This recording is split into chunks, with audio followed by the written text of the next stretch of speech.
Buenas tardes a todos. Lo primero, indicaros que se me olvidó decir, si miráis en la guía docente el horario de las clases, ¿vale?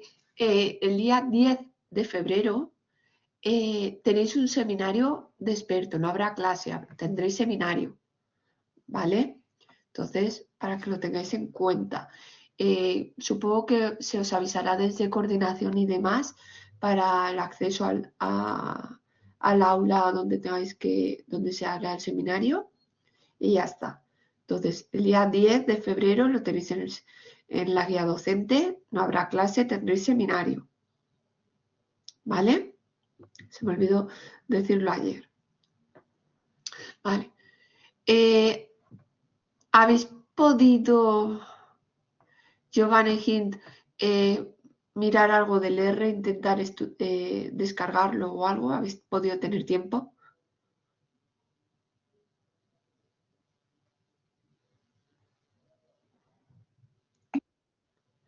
Vale, perfecto y sin problemas. ¿No, Giovanna?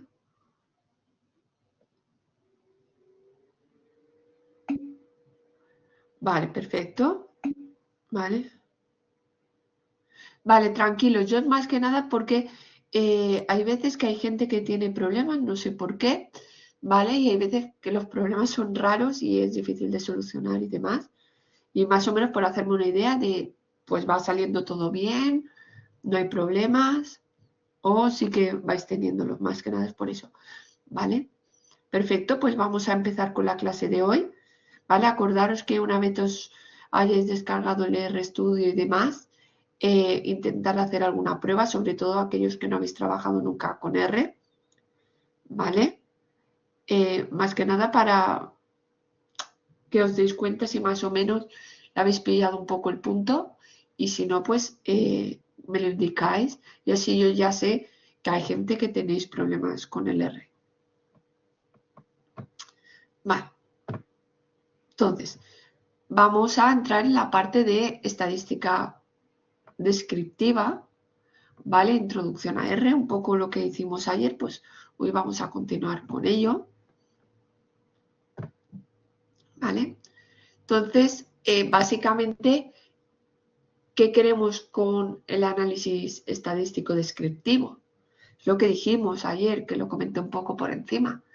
Si nosotros tenemos un Excel, vosotros sois capaces de un Excel a simple vista sacar algo de información.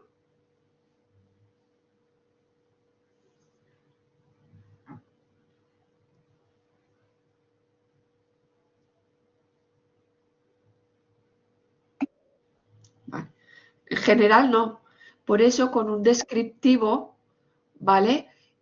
Podemos sacar bastante información. Solamente, a veces solo con un gráfico ya sacamos mucha información. ¿Vale? Entonces, la cuestión es esa.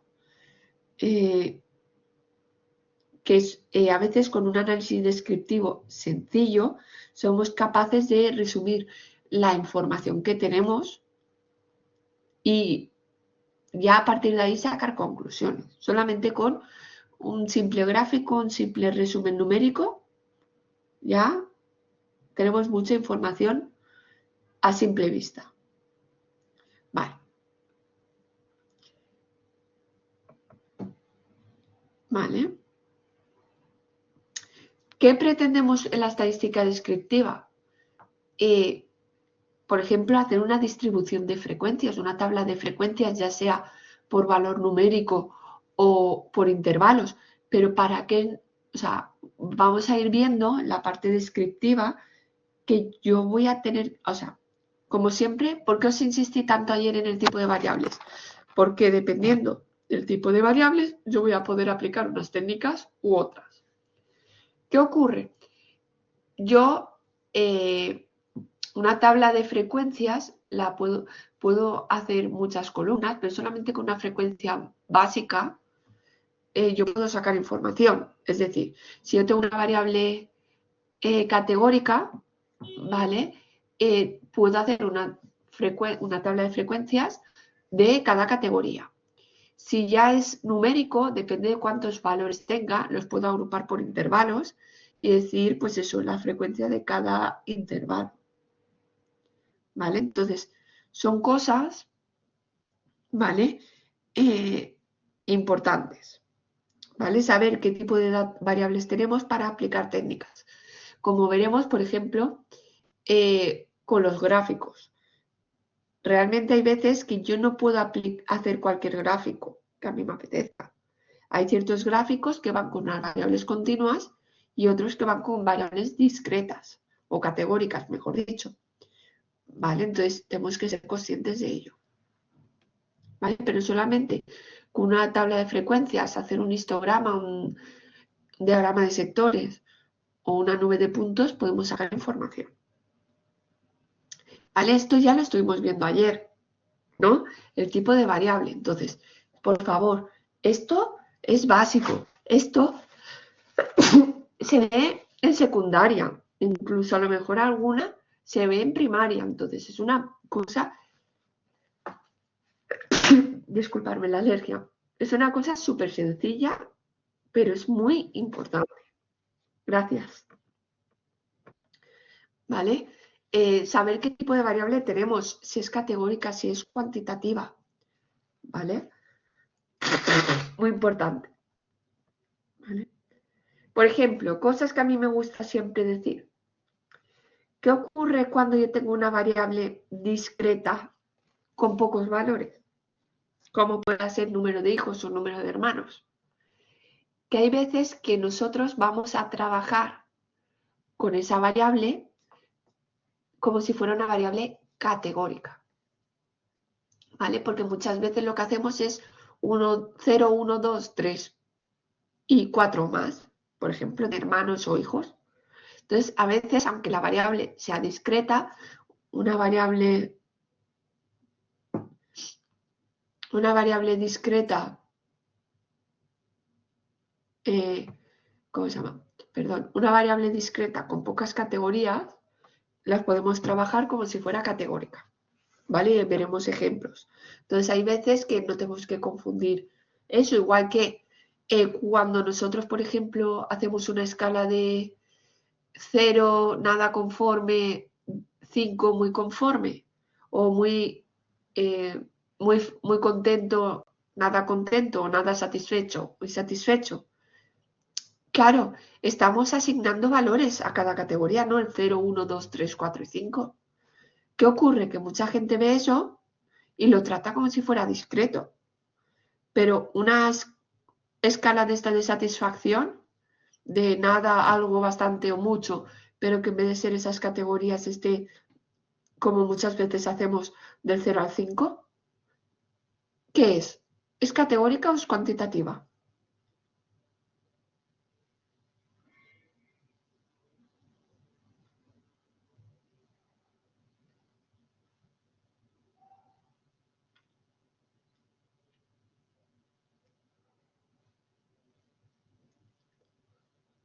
Chicos, y si no lo sabéis decir, pues ni idea, ¿vale? Lo que quiero es que sea todo bastante fluido. ¿Qué pensáis? ¿Que una variable de satisfacción donde 0 es nada satisfecho, 5 muy satisfecho, categórica o cuantitativa? ¿Por qué dudas, Gil?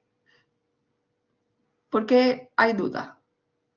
Porque, o sea, a ver, estamos hablando de categorías, ¿no? Sí, estás dando un orden y ese orden lo estás representando numéricamente, ¿vale? Pero es categórica. No es nominal, es ordinal porque indica un orden. De nada satisfecho, muy satisfecho, ¿vale? Y encima lo damos, lo representamos con números. ¿Qué ocurre? ¿Qué fallo es muy grave y se hace así de veces? Se hace muchas veces. Pues como hay numeritos, 0, 1, 2, 3, 4, 5, ¿vale? La gente la trata como si fuera una cuantitativa discreta. Y entonces me hace medias, hace varianzas, ¿vale? Hace un análisis que no se puede, ¿vale? Entonces, ojo con esas cosas, porque es muy importante saber qué tipo de variables tenemos para saber qué tipo de análisis podemos hacer. ¿Vale? Entonces, ojo con estas variables categóricas ordinales representadas por números, o me da lo mismo, cualquier categórica representada por números. ¿Por qué lo digo? Porque a veces podemos ver a lo mejor una binaria o cualquiera representada 0, 1, ¿vale? Hombre, mujer, 0, 1 y cosas así. ¿Vale? Entonces, ojo con las categóricas representadas por números que no son cuantitativas discretas, ¿vale? Tenéis que ir con cuidado con esas cosas, ¿vale? Es importante. Lo digo porque lo he visto muchas veces, ¿vale? Y luego hacéis, pues eso, una media de una variable categórica y media de qué si son categorías, ¿vale? Otra cosa es que yo puedo hacer la frecuencia y decir cuáles son las más típicas, ¿vale? Pero eso ya está, no podemos hacer nada más. ¿Vale? Entonces, ¿queda claro que de una categórica no puedo? Cuando veamos medias y demás, lo insistiré. Pero de una variable categórica, ojo, ¿vale? No puedo calcular ciertas cosas porque son categorías, no son números, aunque yo lo represente con números. ¿Sí? ¿Queda eso claro? Vale, lo siento si insisto mucho, pero es que aún insistiendo mucho, la gente lo hace. ¿Vale? Entonces, vamos a continuar. ¿Vale? Entonces, notación. Hay que ir con cuidado con la notación. ¿Veis que aquí pone frecuencia, perdón, el cursor? Acordaros que a veces si no veis el cursor, decírmelo. Frecuencia absoluta y relativa representadas con N y con P. Hay veces que lo vais a ver representados con H, con F, ¿vale? Frecuencia absoluta la F, la relativa la H. Entonces, tenéis que ir con cuidado con esas cosas porque realmente da lo mismo, lo que pasa que siempre utilizar un poco la misma notación, así no nos llevará a confusión, ¿vale? Entonces, ¿que haya 5 dieces en una clase es mucho o es poco?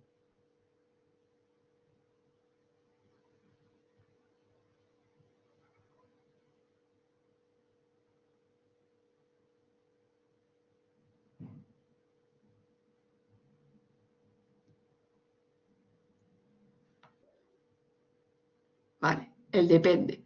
Perfecto. Súper bien razonado. Pues depende. Entonces, que haya 5 alumnos con dieces será la frecuencia absoluta y ese depende del total de alumnos, la frecuencia relativa. Esa frecuencia relativa me va a decir realmente, pues como la importancia. Realmente, si yo lo multiplico por 100, será el porcentaje de dieces que hay en la clase. ¿Vale? Entonces, me ha gustado mucho ese depende. Perfecto, súper bien. ¿Vale? Entonces, la frecuencia absoluta es el número de veces que se da un valor o una categoría, ¿vale?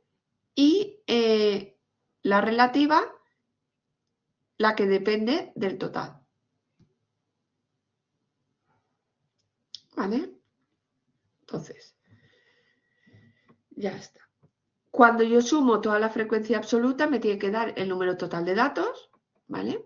Y cuando sumo toda la frecuencia relativa, me va a dar 1, ¿vale? Entonces, aquí está definido. ¿Qué entendemos como frecuencia absoluta? El número de casos que tiene dicho valor. Número de casos porque puede ser un valor numérico, puede ser una categoría. Frecuencia relativa, la proporción de esa frecuencia absoluta entre el número total de casos. ¿Vale? Entonces, como es una proporción, se va a mover entre 0 y 1. Si una proporción os da más grande o más o negativo, algo estáis haciendo mal. ¿Vale? Y lo que os he dicho, si esa proporción yo la multiplico por 100, tengo el porcentaje. ¿Vale?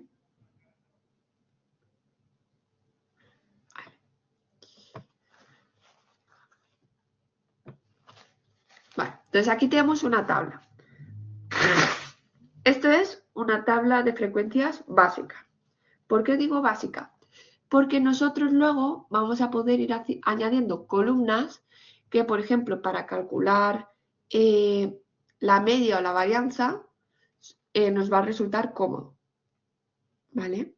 Entonces, sobre todo cuando yo hablo de intervalos y demás, es una forma muy práctica de trabajar. Ahora cuando vayamos avanzando, lo iremos viendo. Vale. Entonces, por ejemplo, aquí tenemos el valor de la variable del 0 al 4, ¿vale? Que en principio sería una discreta, ¿vale?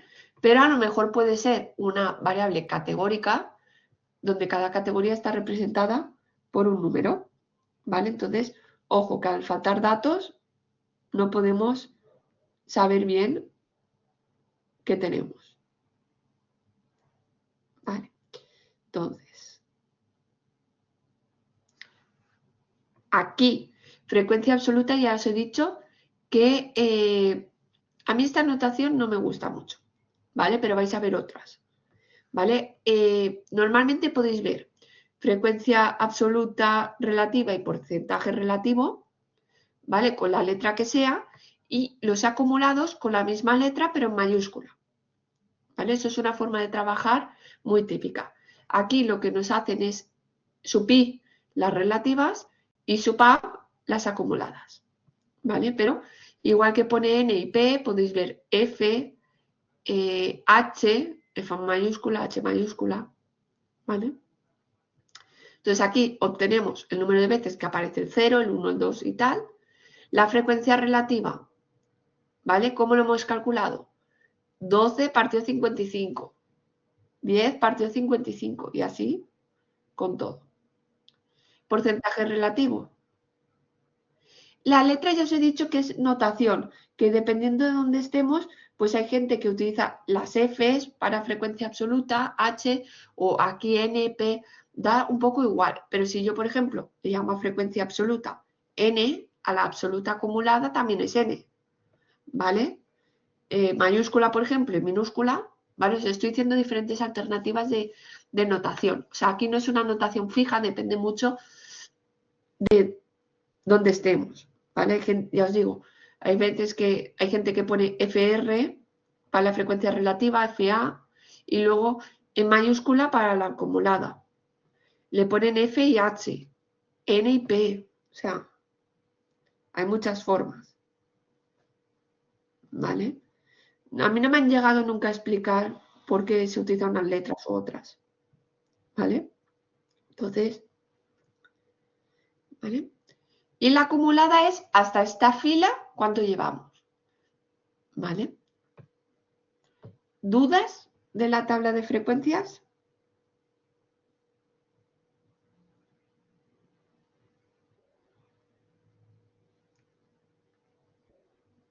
Vale, perfecto. Es muy importante saber hacerlas. Y luego cuando, soy muy pesada, pero os vais mentalizando, ¿vale? Luego cuando tengáis que calcular varianzas y demás a mano, yo os recomiendo las tablas de frecuencias. ¿Por qué?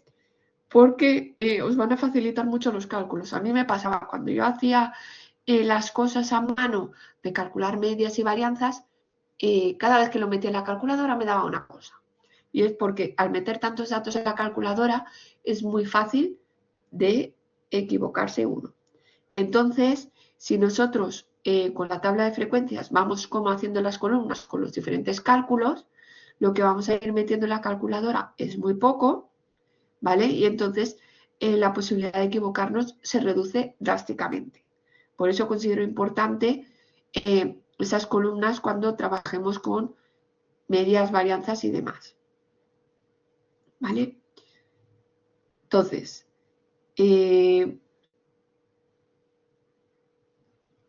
va por ahí. ¿Vale? Sí que es verdad que vamos a ver cómo hacerlo también con programas como R, porque realmente en vuestro día a día lo que tenéis que aprender es hacerlo con un programa porque vais a tener muchos datos y el hacerlo a mano pues no es viable, pero sí que tenéis que saber un poco cómo se hace a mano, ¿vale? Cómo se hacen los cálculos por detrás del programa y cómo y cuál es un poco la teoría, ¿vale? Entonces, por eso insisto tanto en cómo hacerlo a mano para que no os equivoquéis, pero que luego en verdad vais a utilizar programas, ¿vale? Pero necesitamos saber qué hace el programa por detrás, ¿vale? Esto es un histograma. ¿Vosotros sabéis diferenciar un histograma de un diagrama de barras?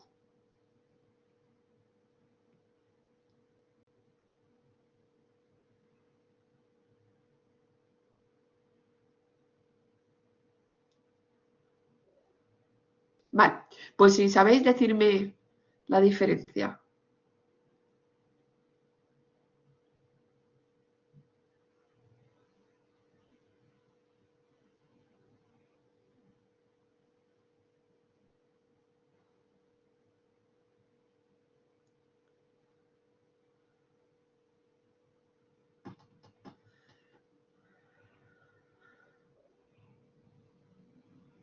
Vale, muy bien.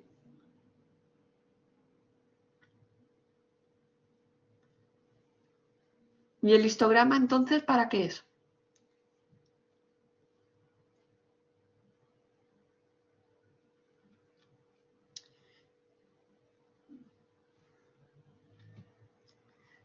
Y visualmente se diferencian en algo. Podéis abrir micros, ya lo sabéis, ¿eh? Visualmente, vale, vale, perfecto. Y el diagrama de barras es separado. Vale, ¿has hecho un comentario, Gil? Perfecto. Vale. De variables categóricas, el diagrama de barras. ¿Solo para variables categóricas? Aquí viene el problema, que ya lo he mencionado. Cuando yo tengo una variable discreta con pocas categorías, yo puedo representarla o trabajarla, ya lo he dicho, como si fuera una variable categórica, ¿vale? Entonces, una variable discreta con pocas categorías también lo puedo trabajar con un diagrama de barras, ¿vale? Entonces son cositas que a veces pues nos podemos marear, ¿vale? Como son pocas, es como que asignamos categorías a cada valor, ¿vale? Por eso, ¿vale? Perfecto. El número de barras de un histograma o diagrama de barras, me da lo mismo, ¿de cuál? ¿Es fijo? ¿Depende de algo? ¿Puedo hacer lo que me dé la gana?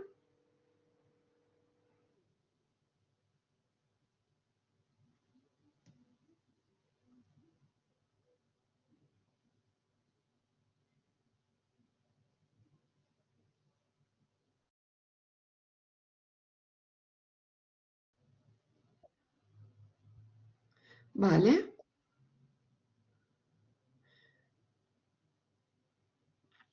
Vale, vale. Aquí pasan cosas. Obviamente no es algo fijo, ¿vale? Yo le puedo dar, ¿vale? O sea, los valores van a ir dependiendo de los datos, ¿vale? Si va de 0 a 100 o de 20 a 40, eso va a depender de mis datos. Pero el número de barras puedo decidir yo, ¿vale? ¿Y cuál es la idea? La idea siempre es decidir un número de barras que no sea ni muy grande ni muy pequeño.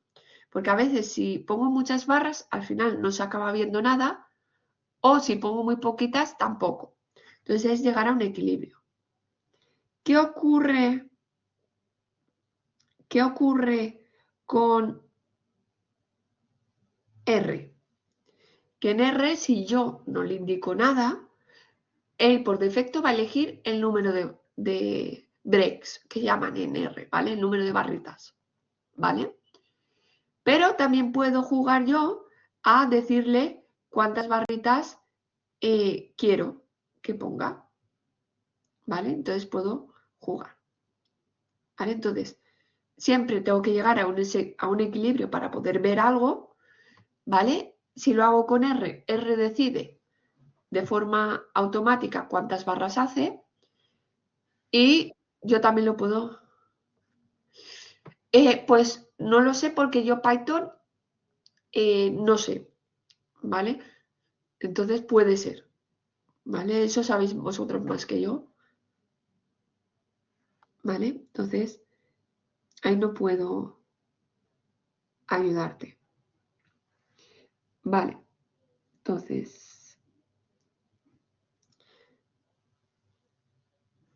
continuamos. Más o menos queda claro, ¿no? Y fijaros, lo pone aquí, la amplitud o la cantidad de barras es la principal decisión que tenemos que tomar a la hora de diseñar el histograma, ¿vale? Vale. Fijaros, aquí tenemos la típica pirámide poblacional, ¿vale? Que esto, a ver, realmente esto se hace mucho en sociología y demás, pero para los datos básicos que vamos a hacer nosotros, pues no solemos hacerlos, ¿vale? Esto es ya más puntual, pero para que veáis variantes, ¿vale?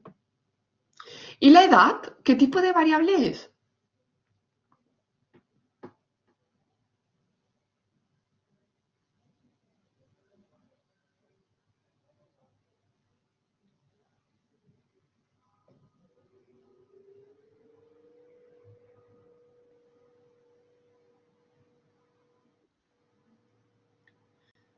¿Vale? ¿Seguro que es continua?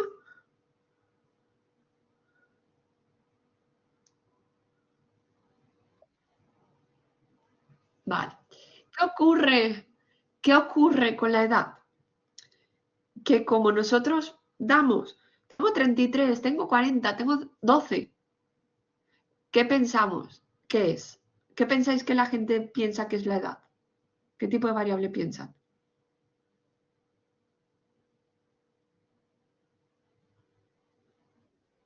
Discreta. Pero realmente es, yo no tengo 33 años, yo tengo 33 con los que toque, con los días y los meses que toque. ¿Qué ocurre? Que la escala que utilizamos para medir la damos en números enteros, ¿vale? Pero realmente nosotros dentro de un intervalo podemos tener cualquier valor, ¿vale? Entonces pasa mucho el pensar que la edad es discreto, ¿vale? Entonces fijaros en una cosa tan sencilla como es indicar el tipo de variable, eh, todos los problemas que podemos tener, ¿vale? Entonces, eso es lo importante, ¿vale? De pararnos a pensar qué tipo de variable tengo, porque ya sabéis que dependiendo del tipo de variable voy a poder aplicar unas técnicas u otras. Entonces, por eso tenemos que tener claro. Este es un diagrama de sectores. ¿Para qué tipo de variables?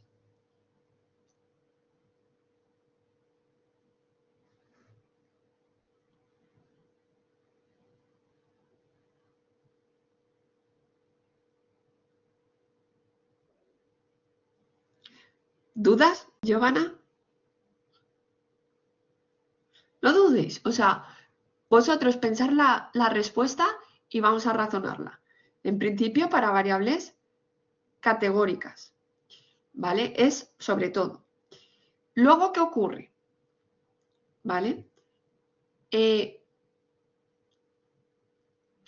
las variables, volvemos a la misma rutina de siempre. Con las variables discretas, de pocas categorías, pues a veces, como ya os lo he dicho, como las podemos tratar como categóricas, podríamos hacer.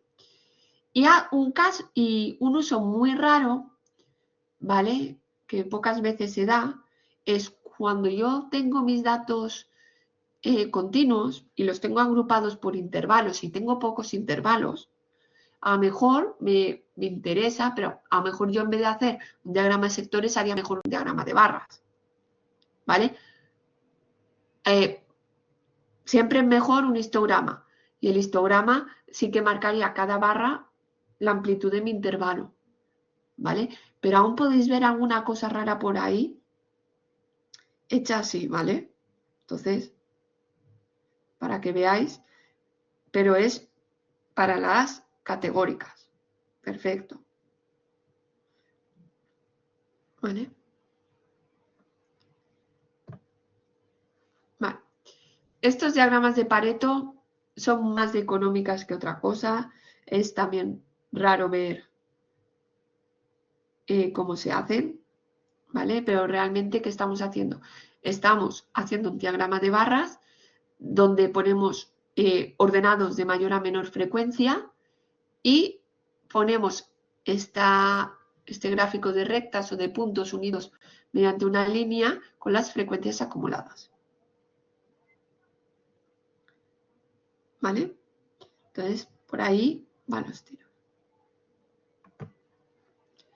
Vale. Entonces, ahora vamos a esa tendencia central, la dispersión y la forma.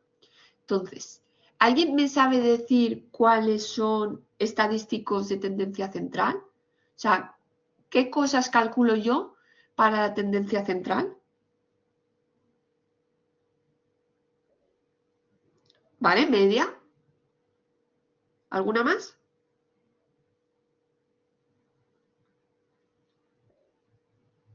Mediana y moda. Perfecto.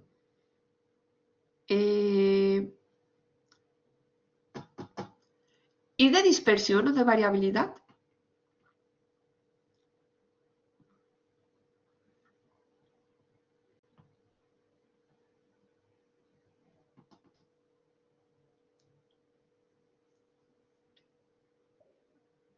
Varianza. Muy bien. ¿Alguno más?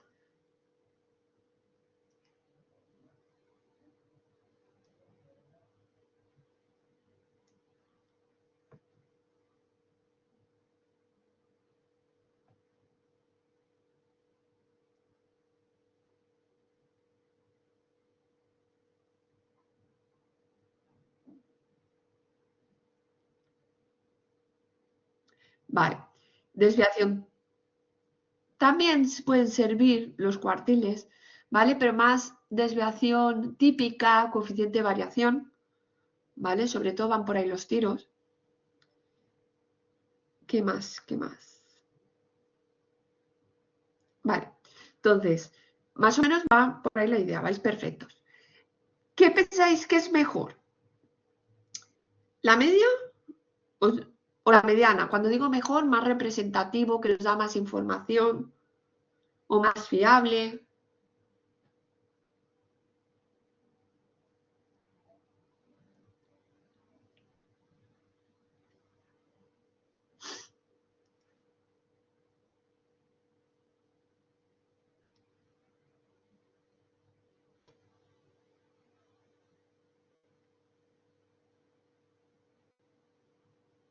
Y si no tenéis idea, me decís, pues ni idea.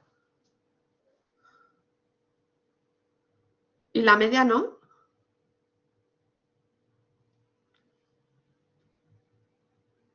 Siguiendo tu razonamiento, Claudia? Pregunto.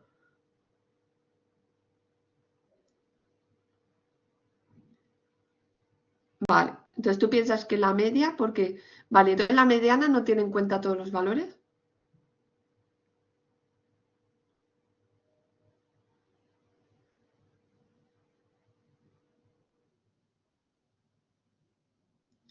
Entonces,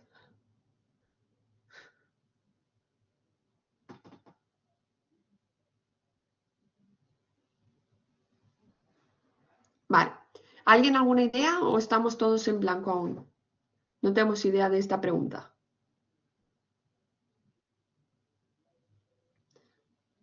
Vale. Yo siempre digo, pongo el mismo ejemplo. Perfecto, no hay problema.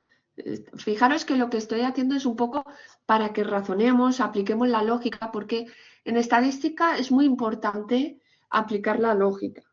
Hay veces, y lo veremos en las próximas sesiones, que no hay una única forma de hacer las cosas, ¿vale? Entonces depende de cómo razonemos, ¿vale?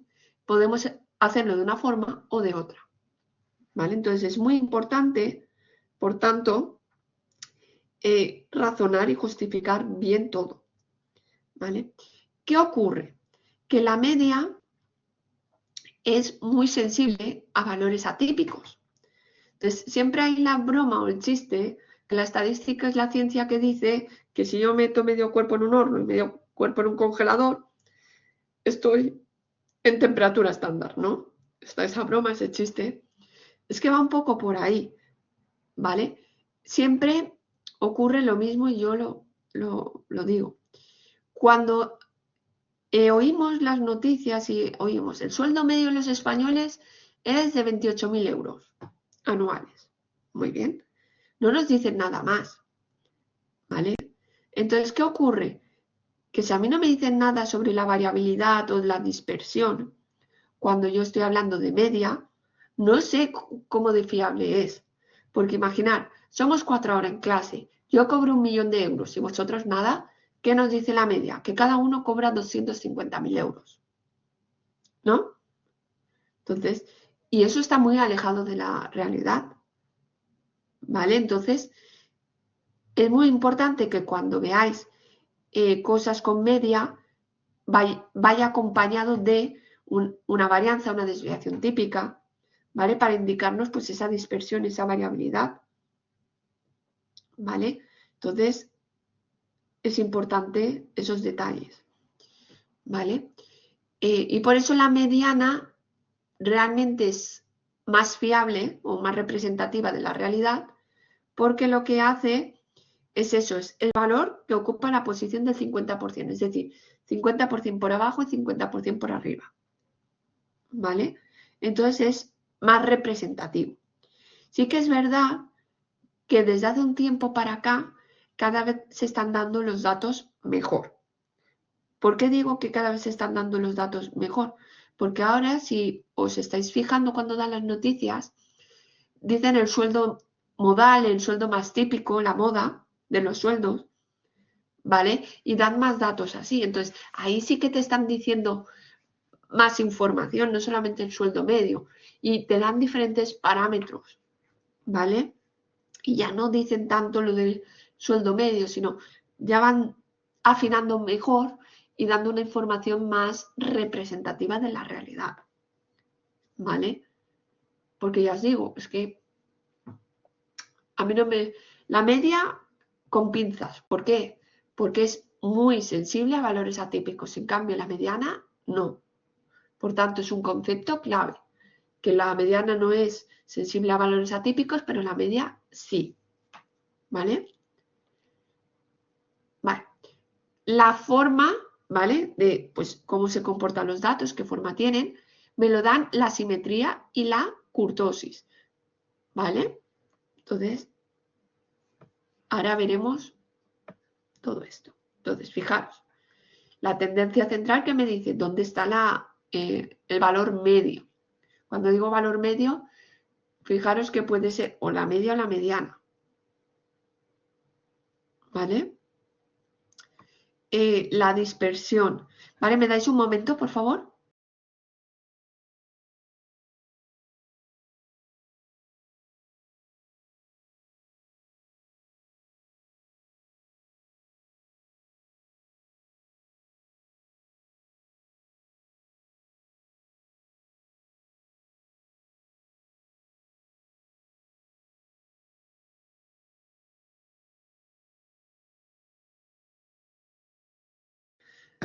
Disculparme, chicos. Vale, cuando hablamos de tendencia central es un poco donde está la mayoría de datos. Dispersión es cómo de alejados están de la mayoría de datos, es decir, están muy dispersos o están todos en unos valores muy próximos, ¿vale? La asimetría o la forma, si más o menos hay la misma cantidad, ¿vale? A ambos lados del valor central, de la tendencia central, o están los datos desplazados hacia un lado o hacia el otro. Y el apuntalamiento es la forma, ¿vale? Entonces, está los momentos, ¿vale? Que es como una forma de calcular, ¿vale? Los estadísticos, ¿vale? Entonces el primer momento es la media, el segundo la varianza y luego el tercero y el cuarto pues está la simetría y la kurtosis, ¿vale? Pero realmente no hace falta que lo miréis. De momento vamos a los valores sencillos, ¿vale? La media, ¿qué hacemos con la media? Sumamos los datos y los dividimos por el número total de datos. Ojo con esto, con la varianza, ¿vale? Aquí está dividido por n-1. Cuando yo divido por n-1, realmente no es la varianza, es la cuasivarianza. ¿Pero qué ocurre?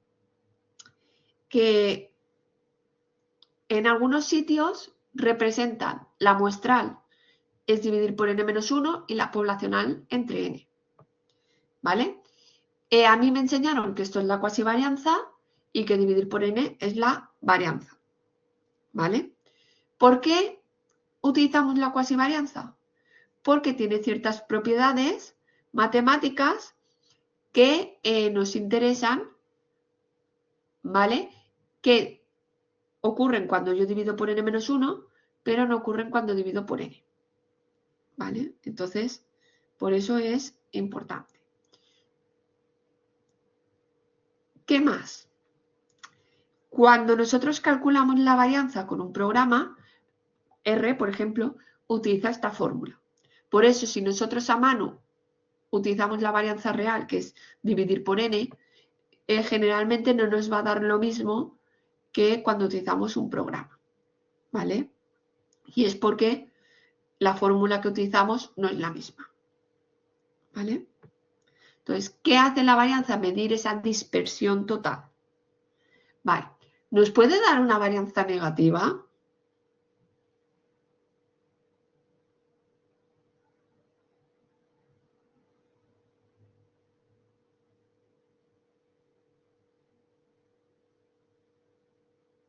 Esto debería ser automático. Dirías que no. ¿Por qué? ¿Vale? Intentar razonar. ¿Vale? Vamos a aplicar la lógica. Mirar la formulita. ¿Vale? Y ahora me decís. Muy bien. Entonces, como lleva un cuadrado, nunca me puede dar la varianza negativa. ¿Vale? Entonces, esas cosas lógicas es lo que yo voy a pedir que razonéis. Entonces, si estáis calculando a mano la varianza y os da negativo, ¿qué tendréis que hacer? Pararos a pensar qué estáis haciendo, ¿vale? O dónde os habéis equivocado porque nos puede dar la varianza negativa. Como otra cosa, yo estoy sumando los datos y dividiéndolo por el número total.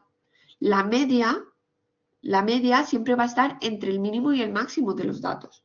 Si a mí la media me da fuera de ese rango, no está bien y os tenéis que plantear buscar el fallo, ¿vale? Entonces son cosas de aplicar la lógica, que es lo que yo os voy a pedir. Obviamente os podéis equivocar calculando y demás, pero esto lo digo sobre todo cara a las prácticas. Imaginar que hay algo que no va a ser el caso, pero imaginar que tuvieseis que calcular medias y varianzas. Calculáis la media, no os da en el rango de valores y no veis dónde está el fallo. ¿Vale? Pues en vez de callaros, me decís, oye, Irene, esta media la he calculado así, pero no está bien porque no está dentro del rango de valores, pero no veo dónde está el fallo. ¿Vale? Entonces, es lo importante. ¿Por qué? Porque a veces si vemos un fallo así, pues no le voy a decir nada, por si acaso ella no se da cuenta, ¿vale? Y me lo pone bien. No.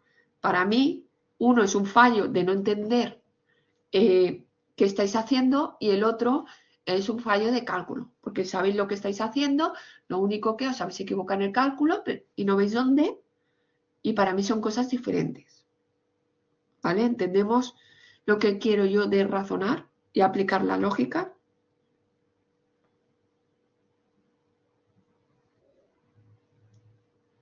Vale. Son tonterías, pero es que ayudan mucho. ¿Vale? Entonces, ¿qué nos dice la ley normal? ¿Vale? Que cuando los datos se comportan de forma normal, ¿vale? Tienen esta forma que se llama forma gaussiana, que es la formita de la campana de Gauss, por eso se llama gaussiana. la media y la mediana y la moda coinciden, pero sobre todo a veces olvidamos la moda, media y mediana coinciden, y que nos dice que a más menos una desviación típica, tengo el 68% de los datos, a más menos dos desviaciones típicas, tengo el 95%, y prácticamente a más menos tres desviaciones típicas, tengo el 100%, casi. ¿Vale? Entonces, fijaros que el tercer momento es la simetría, ¿vale? El skewness en R, que lo que nos dice si tengo asimetría a la derecha, ¿vale? O a la izquierda, ¿vale? La cola hacia donde se van los datos, a la derecha, a la izquierda. ¿Vale? ¿Vale? Entonces, ¿vale? Aquí tenemos la kurtosis, ¿vale? Que nos dice el apuntalamiento, ¿vale? Entonces, podéis ver las diferentes formas, ¿vale? Vale, ¿me dais un momento que están llamando y no sé quién puede ser?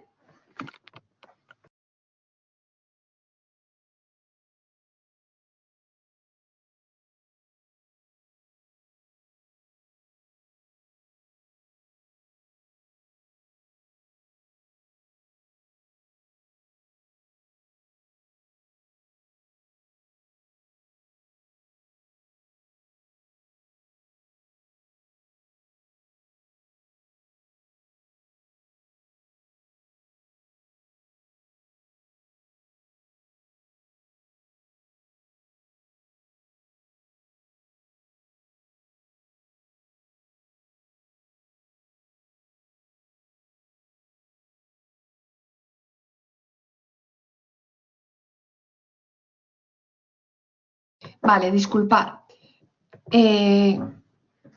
Nada. Vale. ¿Qué veis aquí? Vale. Tenemos la parte de correlaciones, ¿no? Que vamos a entrar. ¿Vale? Entonces, en las dos de arriba, ¿qué hay? Una relación lineal, ¿no?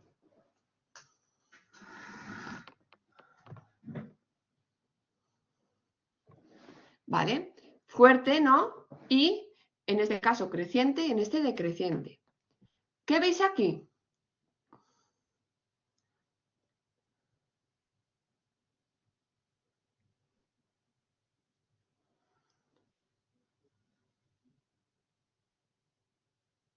Aquí no hay relación, pero aquí la hay.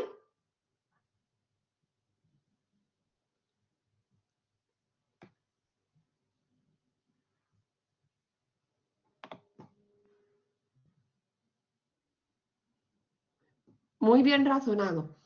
Entonces, frase que os vais a cansar de oírla. Cuando hablemos de coeficiente de correlación, es un coeficiente de correlación lineal. Entonces diremos que no existe correlación lineal, ¿vale? O que sí que existe, pero es lineal. Porque si yo tengo un coeficiente de correlación, ahora lo veremos, cercano a cero, eso me indica que no existe correlación lineal. Pero no quiere decir que no exista correlación, porque yo puedo tener esto. Estos están relacionados, pero no están relacionados de forma lineal. Entonces, esa frase, cuando lo veamos, os vais a cansar de oírla, ¿vale? Porque una cosa es que no exista correlación y otra que no exista correlación lineal, ¿vale? Y lo que os decía ayer, lo primero, cuando yo quiero hacer un análisis de dos variables, por ejemplo, es hacer un gráfico de puntos y ver qué tipo de relación tienen. Porque si yo veo una de estas dos, diré, vale, regresión lineal. Pero si veo algo así, diré, ay, pues yo tengo que hacer o una transformación o una regresión polinómica o otro tipo de regresión. ¿Vale? Pero no puedo hacer o no debería hacer regresión lineal. ¿Vale? Fijaros, aquí ¿Vosotros aquí veis cierta relación?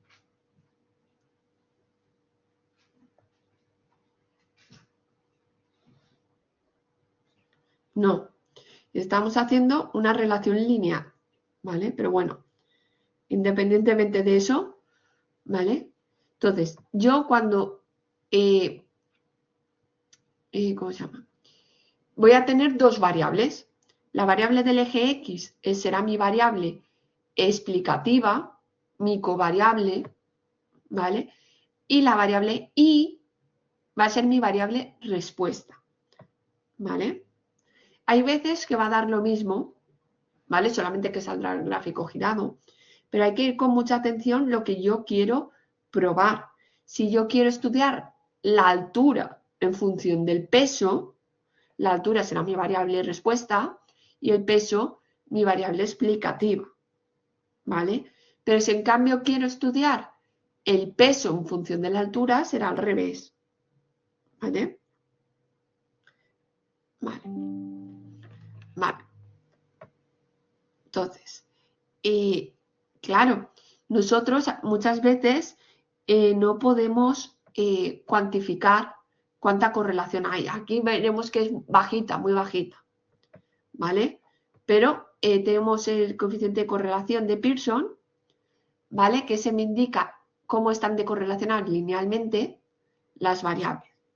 Y luego tengo el coeficiente de determinación. El coeficiente de determinación es el cuadrado del de correlación, ¿vale? Entonces, el coeficiente de correlación se mueve entre -1 y 1. Si es negativo, es porque la relación va a ser decreciente. Si es positivo, es porque la relación va a ser creciente.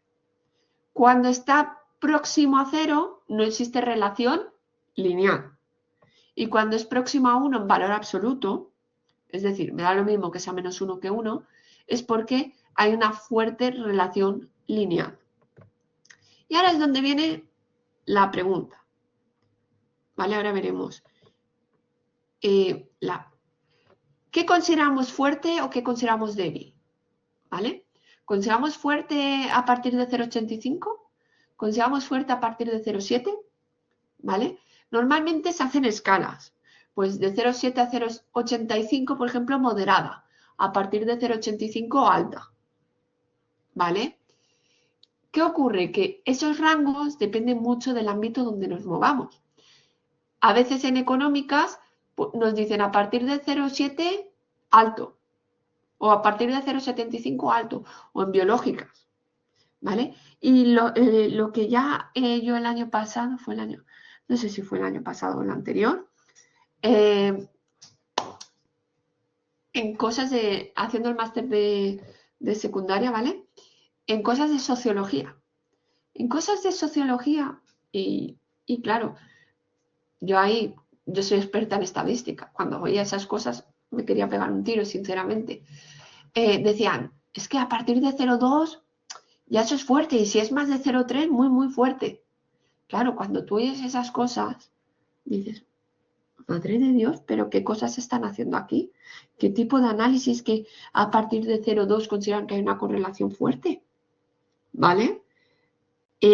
Claro, luego empiezas, claro, es que ver cierta correlación cuando tú haces diferentes estudios para evaluar técnicas, ¿vale? De estudio, de aprendizaje, ver cómo van los alumnos y demás, por ejemplo, ver cierta relación es difícil. Entonces, en cuanto hay un poco, ellos ya consideran que eso es mucho, ¿vale? Porque es raro encontrar o poder ver cierta relación, ¿vale?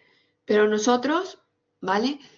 Podemos decir, por ejemplo, de 0,7 a 0,85 moderada alta, a partir de 0,85 alta, ¿vale?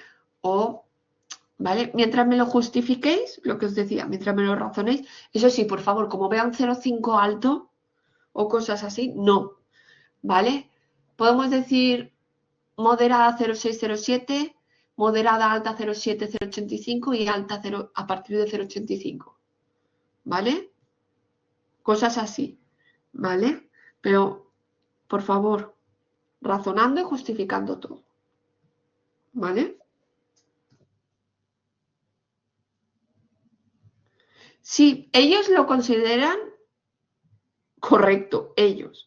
Yo no he tenido suficiente experiencia en ese campo como para considerarlo adecuado, ¿vale? Como yo no tengo experiencia en ese campo y yo no lo considero así, me lo tengo que creer, ¿vale? Yo me lo tengo que creer, ¿vale? Si tuviese más experiencia y tal, pues os diría, pues sí, es correcto y tal, ¿vale? Yo entendiendo el razonamiento y la justificación, lo acepto, ¿vale? Pero en general es igual que si veis un coeficiente de correlación, o bueno, ahora veremos con el coeficiente de determinación, ¿vale? Eh, ciertos valores a mí me chirrían, ¿vale? Y eso para los modelos os tiene que chirriar a vosotros también.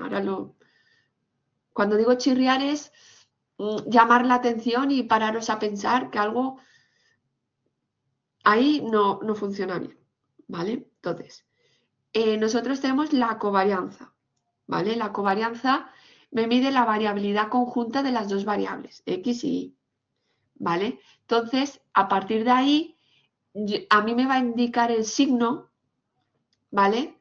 De si es decreciente o creciente, va a tener una covarianza positiva o negativa, ¿vale? Entonces, es importante el signo, ¿vale? Entonces, fijaros, tengo una covarianza negativa, covarianza cero porque no hay relación y covarianza positiva porque es creciente, ¿vale? Entonces, a partir de la covarianza, yo voy a calcular el coeficiente de correlación, ¿vale? Que ya hemos hablado del coeficiente de correlación, ¿vale? Entonces, fijaros, los diferentes valores. Contra más próximo a 1 en valor absoluto, más estrecha es la recta, ¿vale? Menos variabilidad hay, por así decirlo, ¿no? Entonces, fijaros que aquí esto está en torno a 0,70, ¿vale? Entonces hay cositas, ¿vale? Hay cositas por ahí que, claro, podemos ver, dices, existe cierta tendencia lineal, pues creciente o positiva, ¿vale? Tenemos que razonar y justificar, ¿vale? Entonces, vale, aquí tenemos los ejemplos con el RStudio, esto es lo mismo de ayer, lo mismo, ¿vale? Aquí tenéis para calcular cosas y el ejemplo que teníais en el anexo de los datos, ¿vale? Para hacer las tablas de frecuencias, ¿vale? ¿Esto qué es?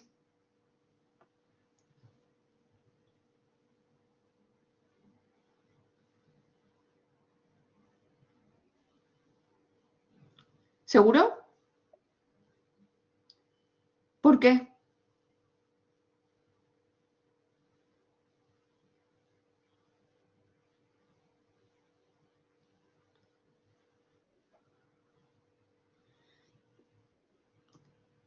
Vale, eso no implica, ojo con ese razonamiento, Gin, eso no implica que este gráfico sea un diagrama de barras.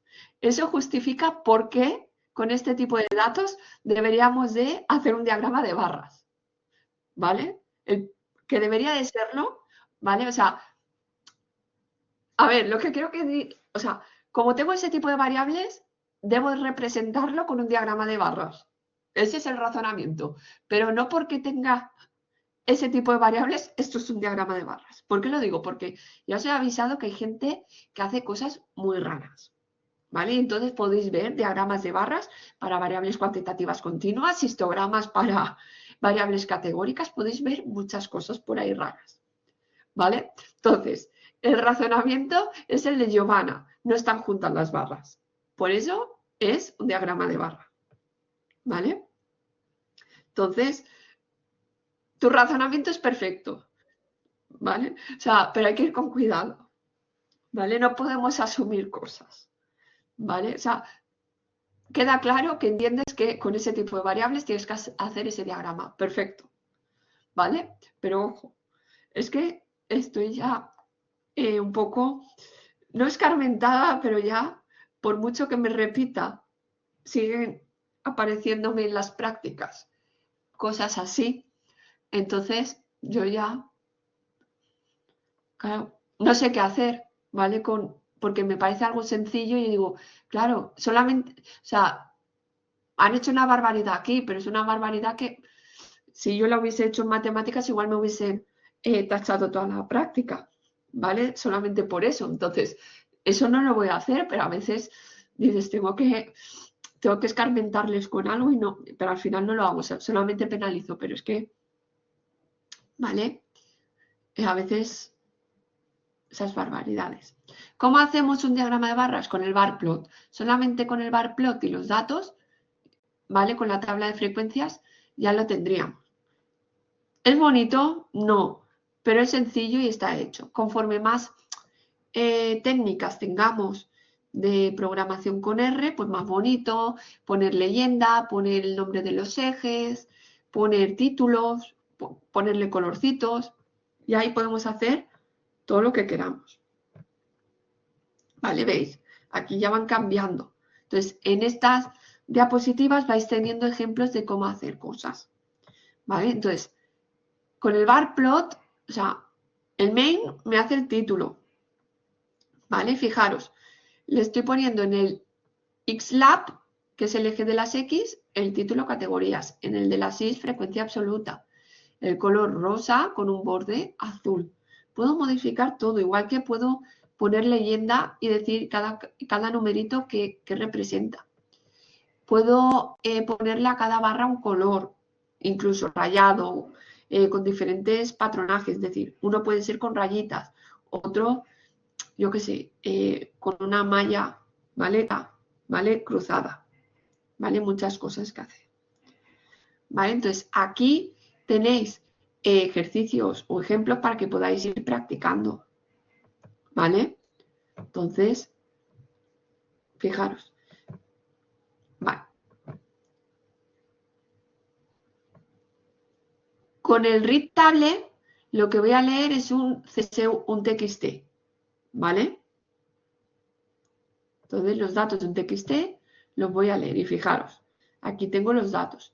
¿Qué hago con el hit? Las primeras 6 filas. ¿Qué hago con el tail? Las últimas filas.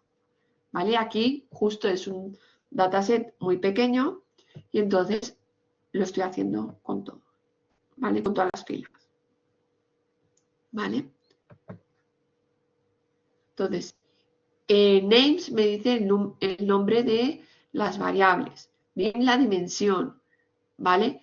Aquí estoy seleccionando solamente los valores de la variable peso. Aquí de la segunda columna y aquí de la columna que se llama género. Entonces puedo hacerlo así, así o así, ¿vale? Para que me muestre una columna. ¿Vale? Entonces estas cosas dependen un poco de cómo os guste programar y dependiendo, yo lo hago dependiendo del dataset y lo que vaya a hacer, me gusta más o otra. Esta no me suele gustar, ¿vale? Salvo que yo sepa algo concreto de, por ejemplo, quiero quitar la primera o la última columna.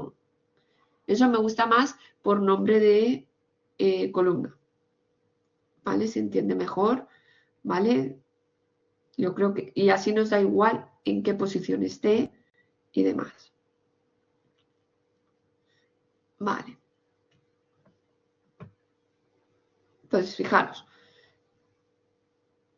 Aquí lo que he dicho, el nombre de las columnas, dimensión 10 filas por 5 columnas, me está poniendo el peso, me está poniendo la segunda columna y aquí también la columna de género que justo es la segunda. ¿Vale? Más o menos me seguís.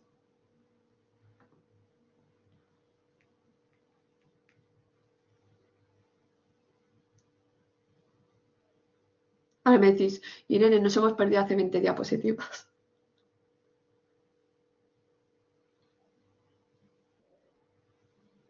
Vale, pero al menos la idea. Luego, obviamente, a mí se me olvida muchas veces cómo se hacen ciertas cosas, porque digo, vale, es esta función, pero ¿cómo le paso los parámetros? ¿O cómo puedo modificar esto? Entonces, hay mucha información en Internet de la comunidad de R.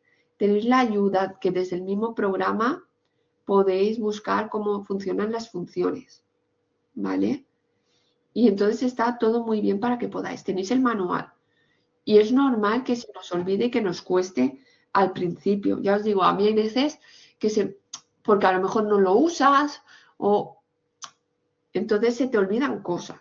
Pero al menos la idea de todo lo que podemos hacer, pues la tenemos, ¿vale? Un poco saber cómo funcionar, ¿vale? Y los comandos básicos que vamos a hacer una y otra vez, al final esos se os quedan grabados, ¿vale? Y a veces, depende de cómo lo tengáis configurado, muchas veces, conforme vais rellenando, os aparecen las diferentes funciones. Por ejemplo, era Summary con una M o con dos.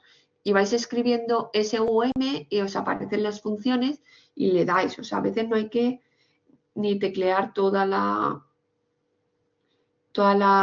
el nombre de la función, todo el código, que directamente lo podemos seleccionar. ¿Vale? Entonces, hay cosas interesantes. Vale, esto es muy importante. El set seed. Este set seed es muy importante porque es inicializar una semilla. ¿Qué pasa? Que a veces nosotros vamos a generar cosas aleatorias, ¿vale? Es decir, cada vez que ejecutemos ese comando vamos a obtener un resultado diferente. ¿Qué ocurre? Que nosotros queremos poder replicar muchas veces lo que estamos haciendo. Entonces nosotros ponemos una semilla, este número de aquí es aleatorio, es el número que vosotros queráis poner, ¿vale? Y luego ejecutamos la parte que sea aleatoria. Entonces, si nosotros, por ejemplo, queremos generar una normal con 100 datos, ¿vale? Y dibujarla, estos son los comandos. Pero ¿qué ocurre? Que si yo luego quiero volver a generar la misma y yo ejecuto estas dos líneas de código, no voy a obtener los mismos datos. Entonces, si yo le pongo la semilla, ya me va a coger una aleatoriedad particular y cuando vuelva a replicar, marcando la misma semilla, voy a coger la misma aleatoriedad. ¿Vale? Entonces, siempre que haya algo aleatorio, es muy importante poner semillas. ¿Vale? Para poder replicar. ¿Queda claro?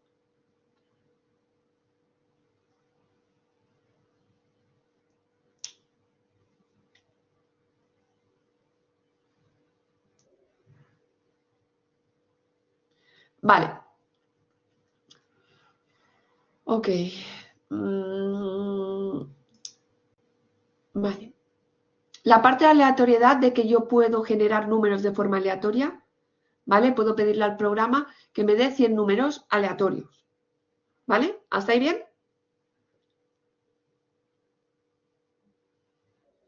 Vale. ¿Qué ocurre? Que si yo vuelvo a ejecutar el mismo comando, esos 100 números aleatorios no van a ser los mismos. Puede ser que alguno coincida, pero no van a ser los mismos 100 que he ejecutado la primera vez, ¿verdad?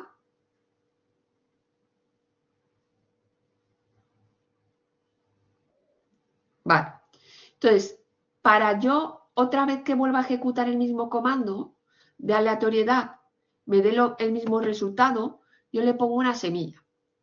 Esa semilla, por ejemplo, la 1, la 1240, la que a mí me dé la gana.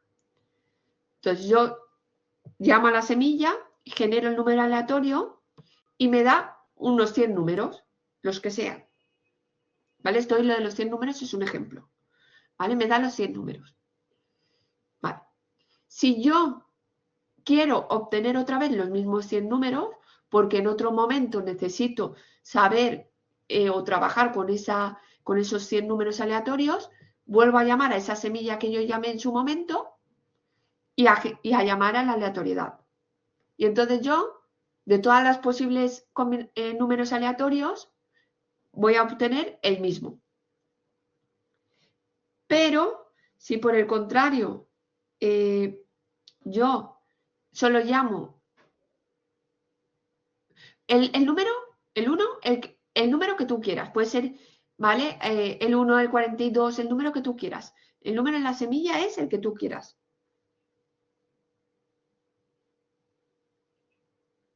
¿Vale? Es el número. Entonces, hay veces que hay gente que le va poniendo números dependiendo de lo que quiera hacer, pues el 142, el 239, el 1240. ¿Vale? Entonces, hay mucha parte ahí aleatoria. ¿Vale? Entonces, para poder replicar, le pongo la semilla. El numerito dentro de la semilla, el que tú quieras. Porque dentro de... A ver. Porque es como que tú das la combinación 1. ¿Vale? Coge la 1 y la 1. ¿Vale? Nunca me han explicado exactamente cómo lo hace, pero es como que dentro de los programas,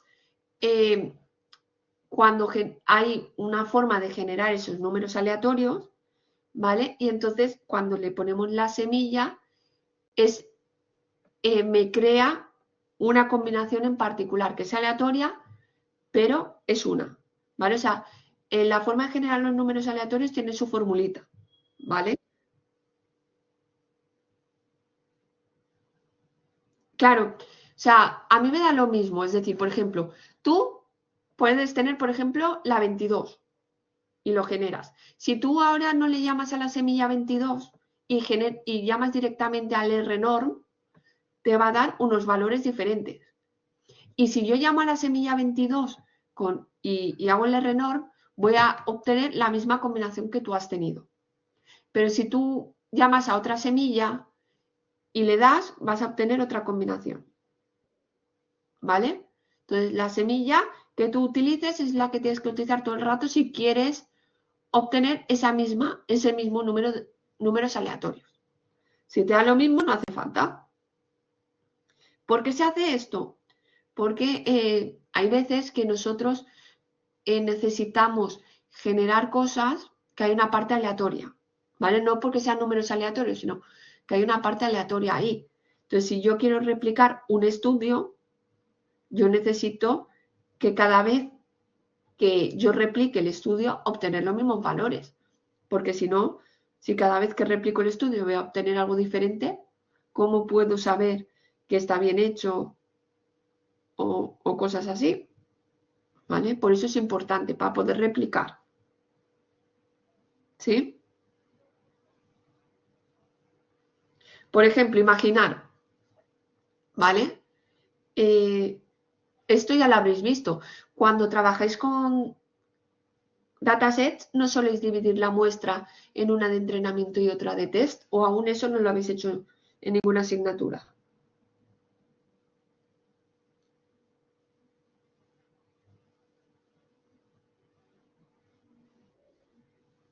Vale, claro, si yo quiero seleccionar, yo selecciono aleatoriamente, ¿no? Esa muestra de entrenamiento y esa muestra de test, ¿no? Digo, por ejemplo, 100 datos para test y el resto para entrenamiento, ¿vale? Suponiendo que tengo más de 200 datos, ¿vale? O que tengo bastantes datos, ¿vale? Imaginar, tengo 1000 datos y digo 100 para test y el resto para entrenamiento. Si yo quiero volver a entrenar el modelo y demás, tengo que volver a coger la misma muestra de entrenamiento y de test, ¿vale? Entonces, para esas cosas, ¿vale? Porque a lo mejor quiero entrenar otro modelo o he hecho alguna adaptación o lo que sea, y tengo que poder replicar con las mismas muestras, por ejemplo, ¿vale? Entonces, por eso es importante.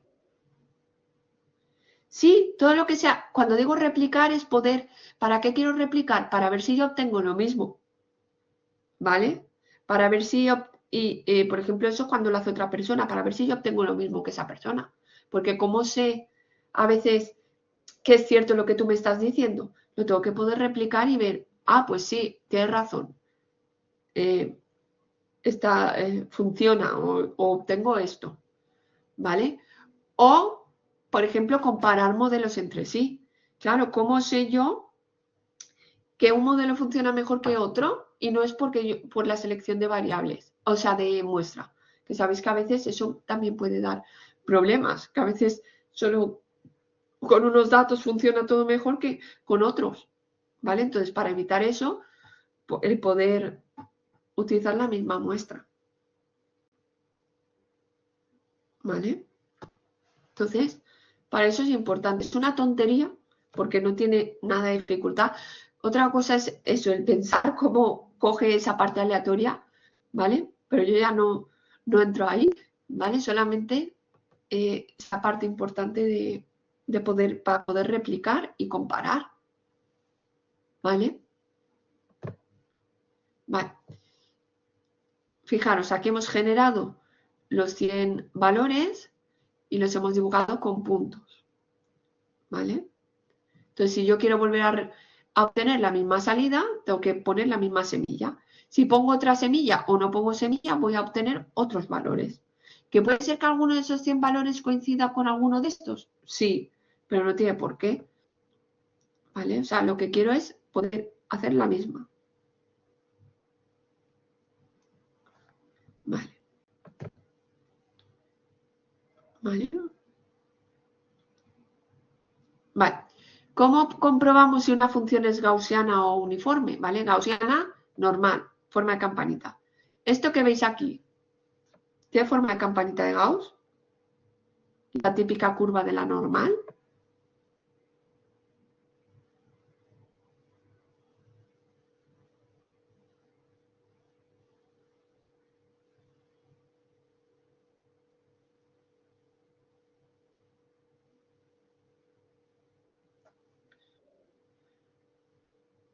A ver, yo sí que... A ver, yo sí que le veo bastante forma de campanita. Que no sea simétrica del todo, pero tiene bastante forma de... ¿Vale? Yo le veo bastante forma de campana, ¿no? Si esto no lo veis con forma normal, complicado, ¿vale? Os aviso, ¿vale? Porque hay veces que aún con menos formita hay normalidad, ¿vale? Pero tiene bastante forma de campana. Obviamente no es perfecto, pero sí que se aproxima. ¿Y esto qué es? ¿Un histograma o un diagrama de barra?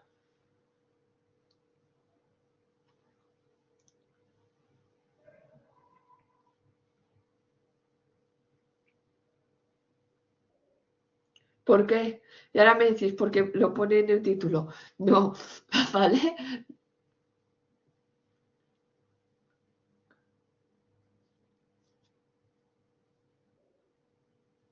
Perfecto. Es una tontería, ¿verdad? Barras juntas, histograma para variables cuantitativas continuas. Diagrama de barras. Barras separadas para variables categóricas. ¿Vale? Y ya está. O a veces si tengo una discreta con pocos valores, puedo comprar el diagrama de barras para una discreta de pocas categorías. De pocos valores, perdón. ¿Vale? Entonces, fijaros. ¿Vale? Entonces aquí tenemos con frecuencia y aquí con probabilidades. ¿Vale? Ya está. ¿Vale? Gráficamente no cambia. ¿Vale? Solamente estamos poniendo las probabilidades. Claro, pero en vez de poner las probabilidades con así, podemos añadirle aquí la curvita. ¿Vale? Entonces, ¿veis? Estamos haciendo la densidad de probabilidad. ¿Vale? Aquí ya lo ves mejor, ¿no, Jim? La forma normal. Sí. ¿Vale? Por eso es importante cómo representamos los datos. Hay veces que si yo le pongo más barritas o menos al histograma, no veo esa normalidad. Por eso es importante el número de barras que pongamos. ¿Vale? ¿Vale? Y fijaros, aquí estamos que nos da los valores. ¿Vale? Esto, tranquilos. ¿Vale? Entonces ya vamos con medidas de dispersión. La mediana, los cuartiles. ¿La mediana era de dispersión?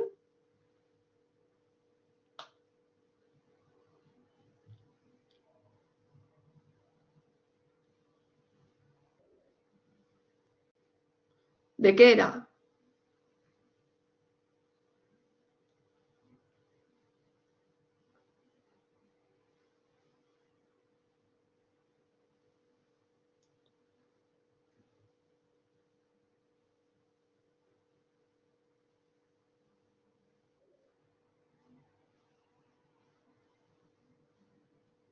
Muy bien. Descentralización. Perfecto. Vale, pues vamos a ello. ¿Vale? Entonces, la mediana que me deja el 50 a la izquierda, 50 a la derecha. ¿Qué me deja el primer cuartil? 25 a la izquierda, 75 a la derecha. El tercer cuartil, 75 a la izquierda, 25 a la derecha. ¿Vale? Fijaros. Este gráfico, ¿sabéis cómo se llama?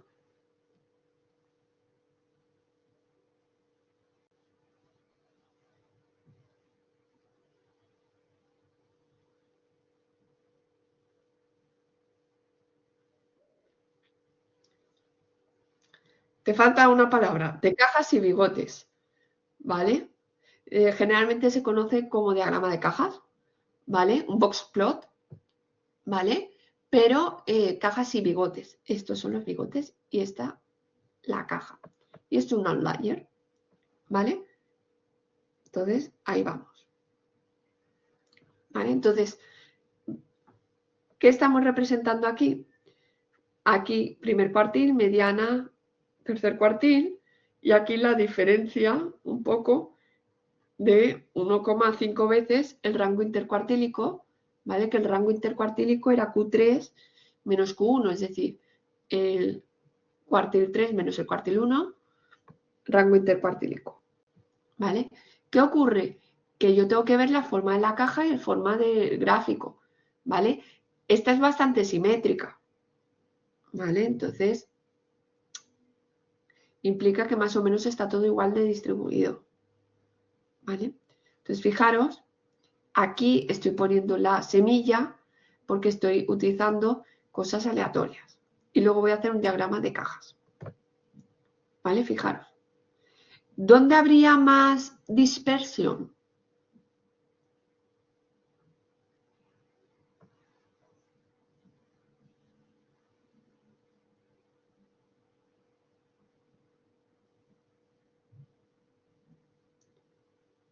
¿O cómo veríais la...?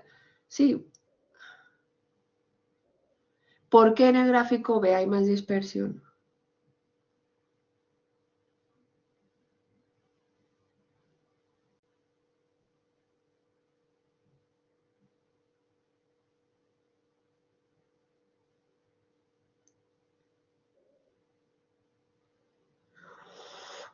Uf,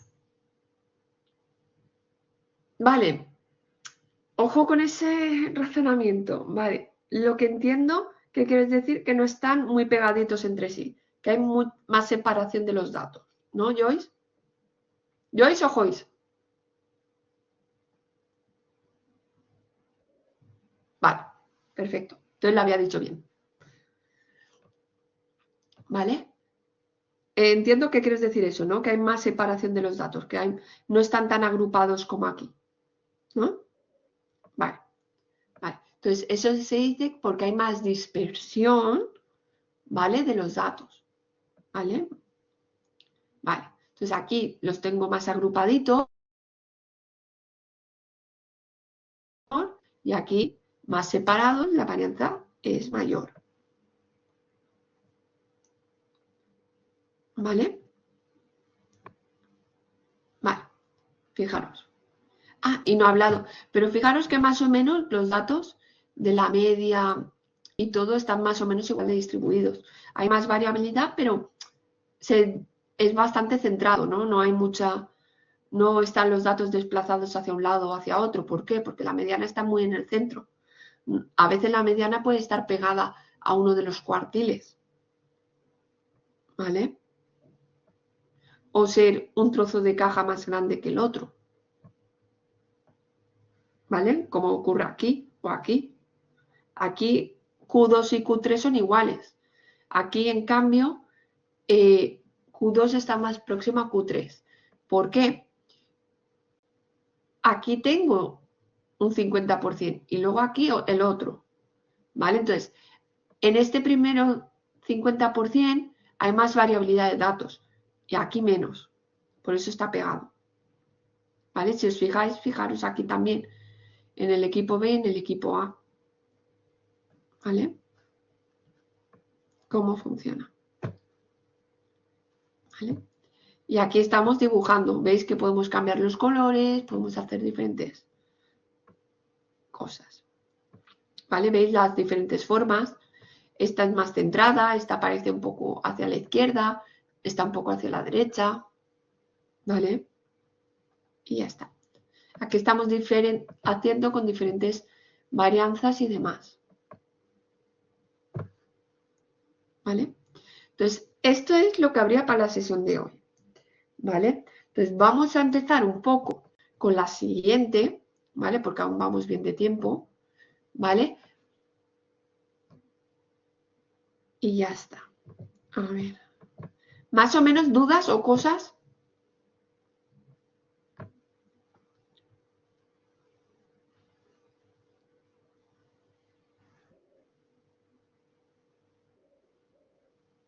Vale, perfecto. Tranquilos, que al menos lo que quiero es que tengáis la idea, ¿vale? Con la idea y luego, ¿por qué? Porque luego vosotros, dedicándole el tiempo, podéis profundizar y ya llegar al nivel que consideréis, ¿vale? Pero al menos si tenéis la idea, no hay dudas, podéis estudiar por vuestra cuenta, que luego surgirán, obvio, pero ya al menos podéis ir vosotros profundizando. En el momento que tengáis dudas, avisadme, ¿vale? Entonces, aquí, claro, dudas de los ejercicios. Aquí tenéis los ejemplos, ¿vale? En la perdón, en la sesión que hemos visto hoy tenéis ejemplos para practicar, ¿vale? Entonces, yo os recomiendo que cuando os instaléis R y tal, pues practiquéis un poco y veáis si tenéis problemas o no, ¿vale?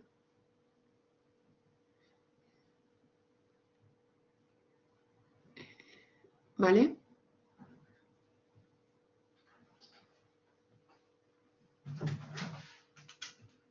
Vale. Entonces, vale. Entonces, practicar y si vais teniendo problemas me lo decís. Son cosas fáciles. Ya habéis visto que con la función ist hacéis un histograma, que luego podéis hacer, o sea, como, perdón, luego podéis ponerlo todo lo bonito que queráis, pues le vais poniendo colores, la leyenda, ¿vale?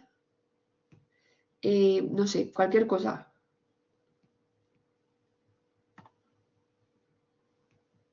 ¿vale? Entonces, claro, lo básico es sencillo hacer, pero luego ponerlo más bonito, complicarlo,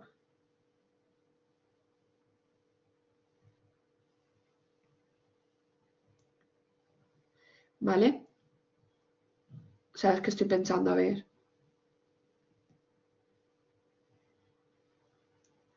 ¿vale? O sea, la cuestión es, lo básico es sencillo de hacer, todo lo de darle una forma más bonita y demás, pues ya es dedicarle el tiempo que queráis, ¿vale? Como veis, aquí estoy poniendo diagrama de sectores. Le puedo poner los nombres que aparezcan en curvo, o poner la leyenda al lado, ponerles unos colores en particular. Puedo hacer muchas cosas. ¿Vale? Entonces, eso ya es cuestión vuestra. En vez de solamente colores planos con dibujitos, es decir, que me salgan círculos, rayas, lo que sea. ¿Vale? El tipo de cebreado. ¿Vale? Vale, ¿veis? Aquí el histograma lo estoy haciendo y le estoy poniendo el color en azul. Azul, ¿vale? Y ya está, ¿vale? Pero tenéis muchas cosas para poder jugar, ¿vale? Y todo eso en el manual de estadística con R tenéis muchas cosas para poder hacer, ¿vale?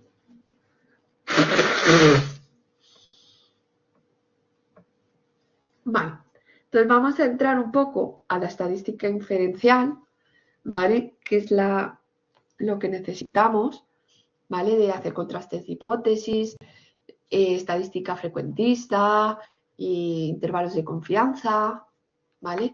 Todo esto suena, ¿lo habéis visto en algún momento?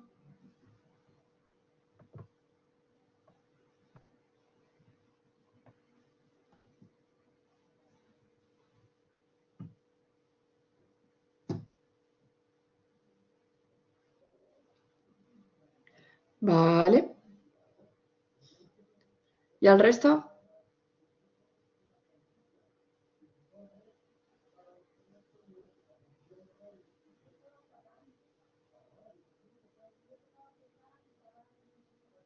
Vale, el resto no dice nada, entonces asumimos que no lo han visto.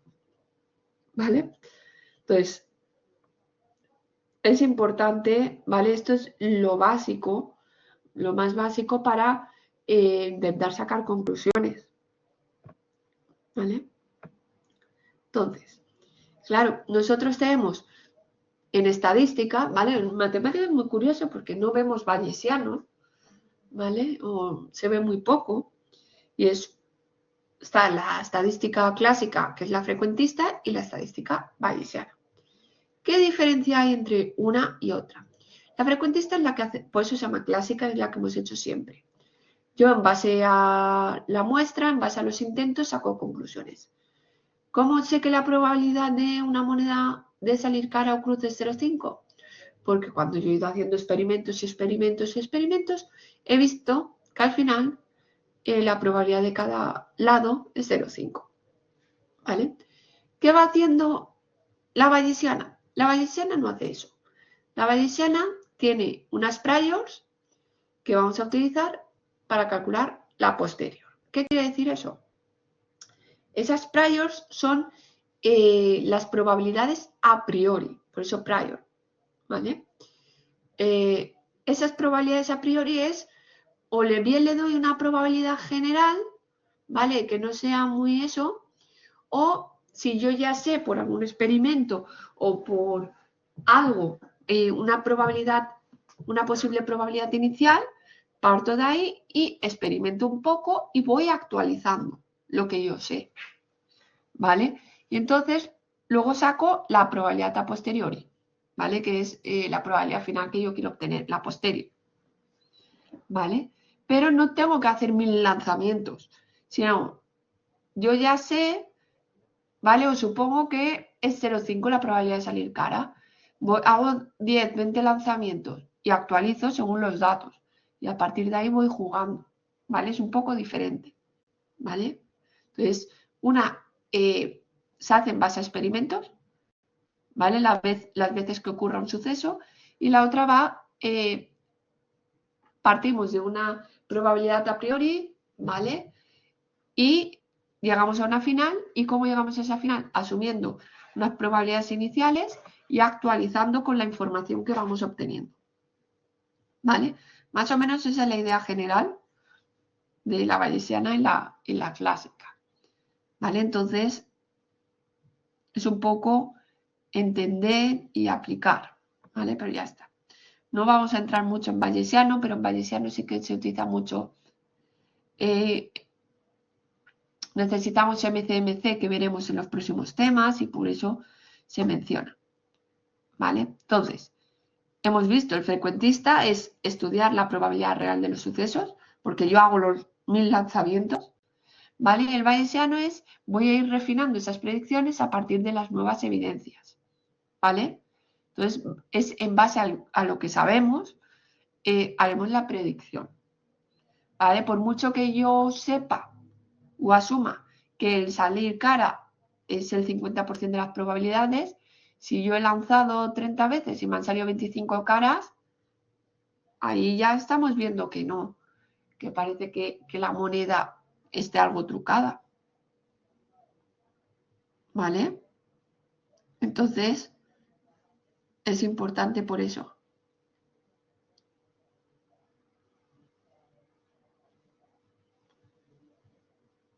¿Vale? Entonces vamos a la parte de inferencia y entonces aquí tenemos la parte descriptiva y la inferencial. Entonces, la parte descriptiva es importante, sí, aunque solo vayamos a hacer inferencial, la descriptiva es importante. Claro, el grado de descripción que yo voy a necesitar o que voy a hacer, si voy a hacer estadística inferencial, va a ser 1, y si ya voy a hacer un análisis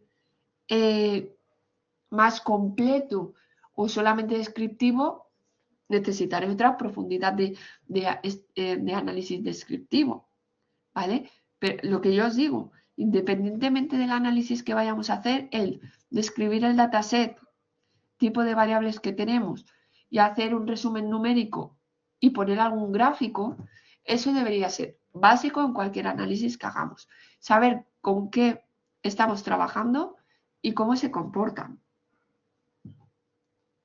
¿Vale? ¿Vale? Entonces,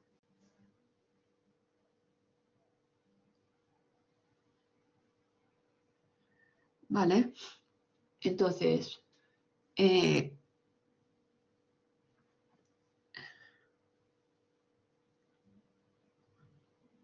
¿vale? La cuestión es esa. O sea, me explico, siempre al menos hacer un descriptivo básico y ya luego si se necesita más porque tengo que hacer un análisis más profundo, pues ya haré más gráficos, haré más descriptivos numéricos, lo que haga falta. O los gráficos le daré, los tendré que poner más bonitos o hacer de un tipo o de otro, ¿vale? Entonces, esa es la cuestión. Pero siempre tengo que hacer un pequeño descriptivo de los datos antes de hacer cualquier tipo de análisis, ¿vale? Es muy importante, ¿vale? Saber con qué estamos trabajando, ¿vale? ¿Me explico? ¿Lo vamos a hacer? ¿Queda claro?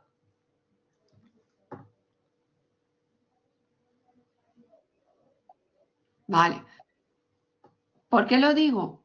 Hoy hemos visto un poco de correlación, ¿no? Lineal. Ya lo he comentado y lo comenté ayer muchas veces.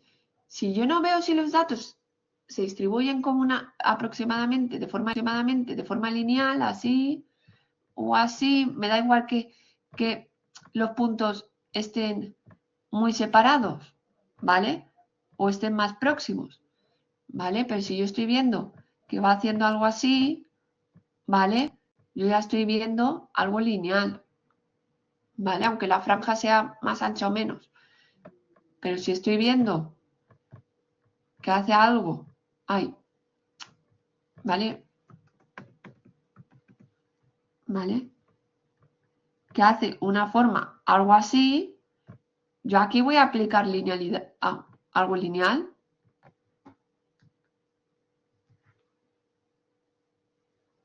¿Tiene sentido? No. ¿Qué ocurre? Que si yo no represento los datos, esto no lo veo. ¿Vale? Entonces, ¿qué me ha pasado? Insistir en, siempre que vaya a hacer una regresión lineal, por favor, dibujar los datos para ver que hay cierta relación. Puede ser más o menos fuerte, pero si yo veo cosas así, o veo una nube de puntos, yo no voy a aplicar una regresión lineal, porque no tiene sentido. Estoy perdiendo el tiempo.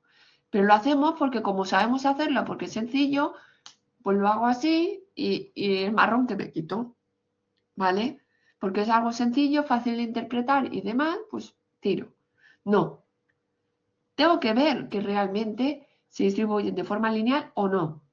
Y si hay relación, porque si hay relación ya me voy a plantear, si no es lineal, otro tipo de regresión. Pero si no la hay, directamente digo, estas variables no están relacionadas, no tiene sentido hacer una regresión. ¿Vale? Igual que si la variable no es continua,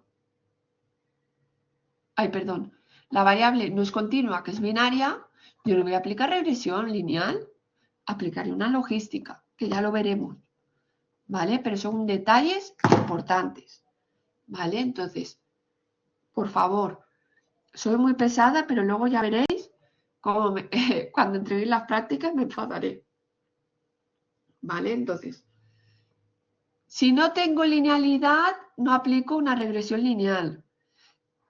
Si no tengo relación de ningún tipo, me plantearé otras cosas. Si no tengo una variable continua, No aplicaré una regresión lineal. Necesito una variable continua.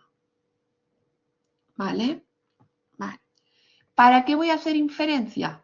La inferencia la hacemos para, a partir de mi muestra, sacar conclusiones de mi población y poder hacer predicciones. ¿Vale? Y así voy a generar modelos para poder hacer predicciones y sacar conclusiones de mi población.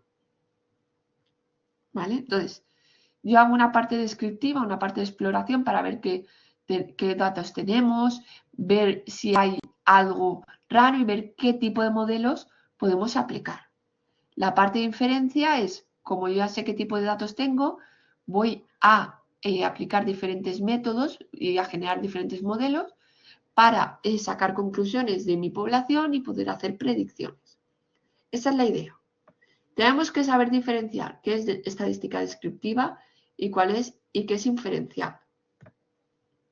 ¿Vale? Entonces, muestreo estadístico e inferencia estadística. ¿Vale? Entonces, yo voy a obtener una muestra de una población, tengo diferentes formas de obtener esa muestra y puedo cometer errores. ¿Qué es la inferencia estadística?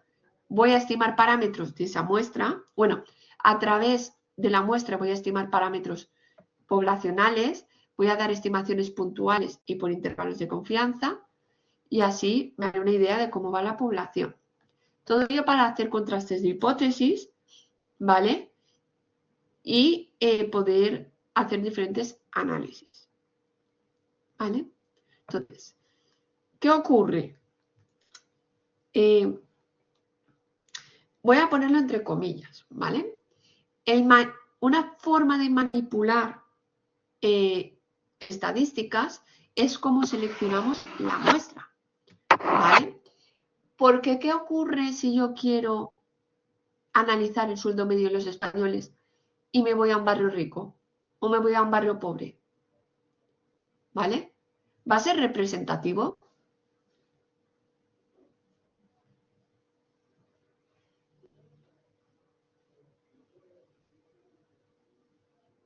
¿Va a reflejar la realidad? ¿Sí? Si yo me voy a un barrio pobre y para saber el sueldo medio de los españoles, Giovanna, no es representativo, ¿vale? Porque yo no puedo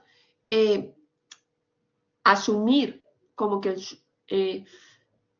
esos cálculos que estoy haciendo representan a la población porque estoy cogiendo una muestra sesgada. ¿Los cálculos los he hecho bien? ¿He manipulado? ¿He hecho algo mal? No. Por eso ponía manipular, porque los resultados son los resultados. Pero ¿cuál es el problema? Que yo esos datos con los que estoy haciendo el estudio no son representativos de mi población, porque no están representando a la población, solamente a un segmento, ya sea al rico o al pobre. ¿Vale? Y entonces es una forma, pues eso pongo entre comillas, de manipular. ¿Por qué? Porque no he modificado los datos, no he aplicado mal las técnicas, los resultados que he obtenido son esos, no los he cambiado, ¿vale? Pero no es representativo, es como si yo quiero estudiar la altura media de los españoles y me voy después de un entrenamiento de baloncesto o después de un entrenamiento de gimnasia rítmica. Pues no es representativo. Entonces, algo que nos tiene que quedar claro de las muestras es eso, que yo las tengo que coger que representen realmente a la población de la que yo la obtengo, ¿vale? Entonces, es muy importante esa parte, que la muestra represente la población, ¿vale? Entonces, eso es, por eso pongo siempre entre comillas, pero es lo que pasa, ¿vale? Entonces, estamos sesgando los datos, ¿vale? Entonces eso es un tipo de manipulación, ¿vale? Entonces, la muestra siempre tiene que ser representativa de su población. Si yo quiero estudiar el sueldo medio de los ricos y me voy a un barrio rico, perfecto. Quiero estudiar el sueldo medio de la clase obrera, y me voy a un barrio obrero, perfecto. Pero si quiero estudiar el sueldo medio de los españoles, tengo que coger a personas de cualquier categoría social, de varios grupos de edad, y hombres y mujeres. Porque ¿qué ocurre generalmente si yo cojo hombres? Que el sueldo saldrá superior a si cojo mujeres. ¿Qué ocurre si yo cojo a gente entre 40 y 50 años? Que saldrá superior a si cojo a gente entre 20 y 30. ¿Vale? Entonces, tenemos que ser muy conscientes de cómo seleccionamos los datos. Que sean, a ver, y hay muchas técnicas y las veremos, ¿vale? Pero generalmente tiene que ser un poco aleatoria. ¿Qué ocurre? ¿Dónde tenemos que ir con cuidado? Cuando yo voy a hacer un ensayo clínico, ¿vale? Ahí a veces, claro, estoy limitando mucho mi población de estudio, ¿vale? Porque a lo mejor quiero, pues, mujeres de más de 40 años con cáncer de mama en un estadio concreto y demás, ¿vale? Y a lo mejor quiero ciertas características, pero estoy limitando mi población, ¿vale? Y entonces a veces ahí, ¿cómo aleatorizo? Pues si estoy haciendo grupo placebo, grupo control, pues el enviar a una mujer a un grupo u a otro es la parte de aleatorizar, ¿vale? Pero a veces tengo una población tan pequeña que las muestras, pues a veces son muy, o sea, no puedo aleatorizar tanto en cómo cogerlo, ¿vale? Va quedando claro un poco cosas donde hay que ir con cuidado y que son importantes.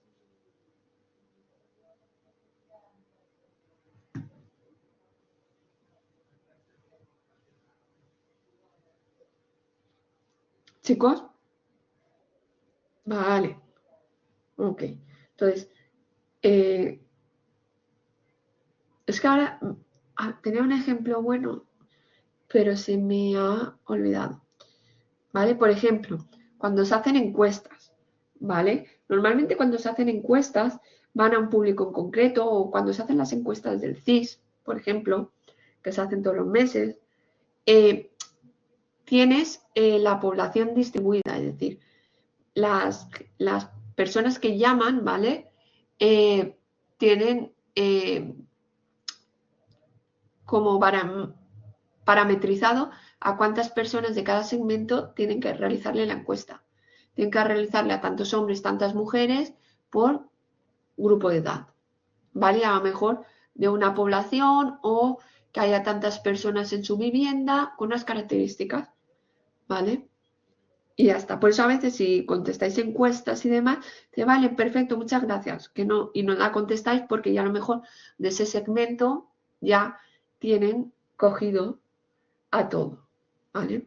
Y hay veces que llegar a la última persona que hace falta y dice, joder, me hace falta una mujer entre 20 y 30 años que esté casada y que tenga hijos, ¿vale? Pues a veces a lo mejor de todas las llamadas que hacen, pues encontrar justo a ese perfil, pues les cuesta, ¿vale? Por ejemplo, ¿vale? Pero van categorizados, ¿vale? Porque es un tipo de muestreo, ¿vale? Ya veremos los tipos en la clase del viernes, ¿vale? Entonces, vuelvo a repetir para que quede claro. El día 10 de febrero, esa clase será un seminario de experto, ¿vale? Creo que desde coordinación ya os enviarán el email que toque, ¿vale? Informándoos de dónde tenéis que acceder y demás. Está puesto en la guía docente. Por vuestra parte, queda que practiquéis un poco con R y aquellos que no os hayáis descargado un R, que lo hagáis, ¿vale? Para que así me vayáis indicando si va todo bien con R o estáis teniendo problemas. Podéis ir practicando los ejercicios y ejemplos que hay en las presentaciones y también podéis practicar, ¿cómo se llama? Los ejemplos que haya en el manual de estadística con R, ¿vale? Entonces, ¿queda claro? ¿Vale? Creo que no queda ninguna cosita. ¿vale? La semana que viene, no, tenéis el manual de la asignatura, que es el que tenéis que estudiar, ¿vale? Que va acorde con las presentaciones, ¿vale? Pero luego yo en material extra os he subido bastante material. Como no sé el nivel de estadística que tenéis y algunos a veces hace falta que recordar un poco, os tengo manuales de estadística básica subidos. Y hay uno que es estadística con R y es estadística básica, ¿vale? Con ejemplos de R y cómo hacerlo, ¿vale?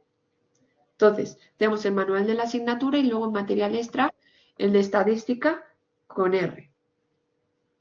¿Vale? Entonces, la gente que necesite recordar estadística, ahí tiene dos manuales, uno más técnico y otro con más ejemplos de cómo hacerlo con R, y luego está el manual de estadística con R.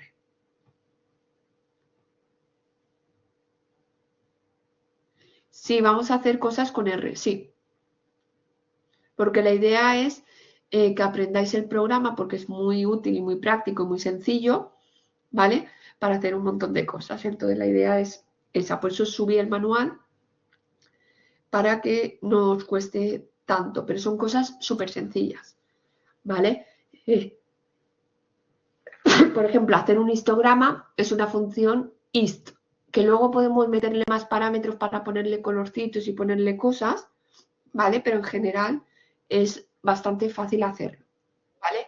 Cara, exacto, exacto. Yo sí que pido mucho interpretación.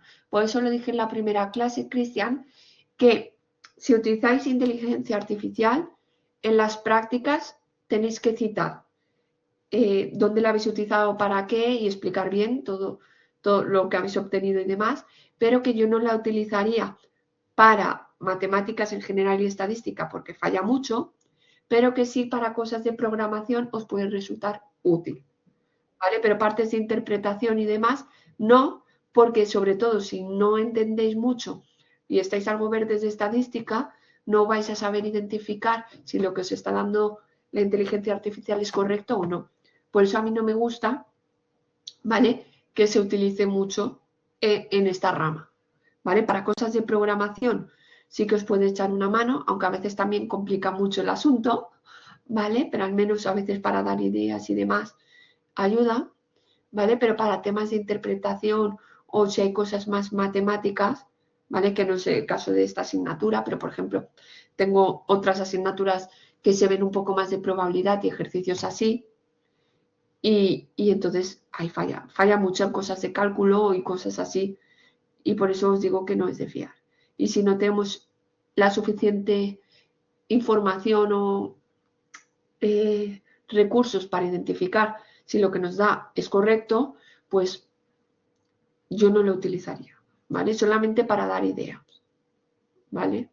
Pero ya está, ¿vale? Y si lo hacéis, por favor citarlo y demás, porque no tengo demasiados problemas, salvo lo que os he dicho, pero si veo que alguien utiliza inteligencia artificial y no lo ha citado, eso para mí sí que es una penalización, ¿vale?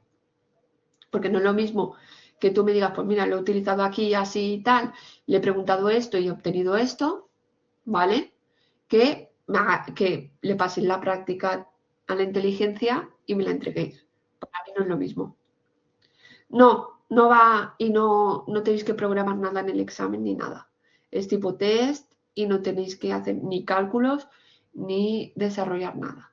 ¿Vale? A mí, en general, esta es asignatura compartida, entonces todo tengo que ponerme con la otra profesora, pero a mí, en general, en mis asignaturas, yo nunca pregunto programación, ¿vale? Sí que esta es compartida y me tengo que amoldar, ¿vale? Pero, por ejemplo, yo en mis asignaturas, como mucho lo que hago es alguna salida del programa para que vosotros contestéis en base a la salida. ¿Por qué? Porque sí que considero que necesitáis saber interpretar lo que usan los programas, pero no puedo preguntar programación en este tipo de asignaturas porque no es el objetivo, y preguntar cosas de programa, de que programéis, ya se hacen las prácticas, ¿vale? Puede daros fallos, puede daros cosas, no tenéis la culpa, y por eso yo no pregunto eso en los exámenes, ¿vale? En esto tampoco creo que preguntemos salidas para que interpretéis, ¿vale?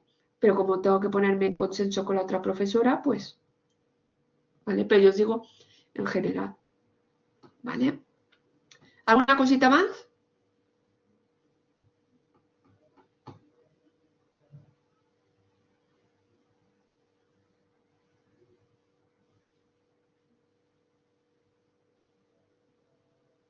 ¿Eso es un no? Por ahora no. Vale, perfecto. Ya sabéis que para mí un no, no sé, también es respuesta, ¿vale? No tengáis, ¿vale? Entonces tenéis que practicar R, ¿vale? Un poquito para ir rompiendo manos los que no lo habéis usado y ya está. Y entonces nos vemos el viernes que viene, este viernes, perdón, para que no haya dudas, este viernes a las 6 y nada, y vamos bien de tiempo, tranquilos, ¿vale? Poquito a poco. Yo a veces parece que avance mucho y corra mucho, pero me repito y repasamos y demás. Entonces no tengáis problema. Si voy muy rápido me paráis y ya está, ¿vale? Pero tiendo a repetir, a repetir y a repetir y a repasar. Por eso a veces no me preocupo en ir así, pero si veis que me avanzo mucho, voy muy deprisa, no me podéis seguir el ritmo, por favor, paradme y decirme, Irene, más despacio porque no te puedo seguir y yo repito y demás, ¿vale? Pues nada, chicos, un placer. Nos vemos el viernes a las 6 y ya está.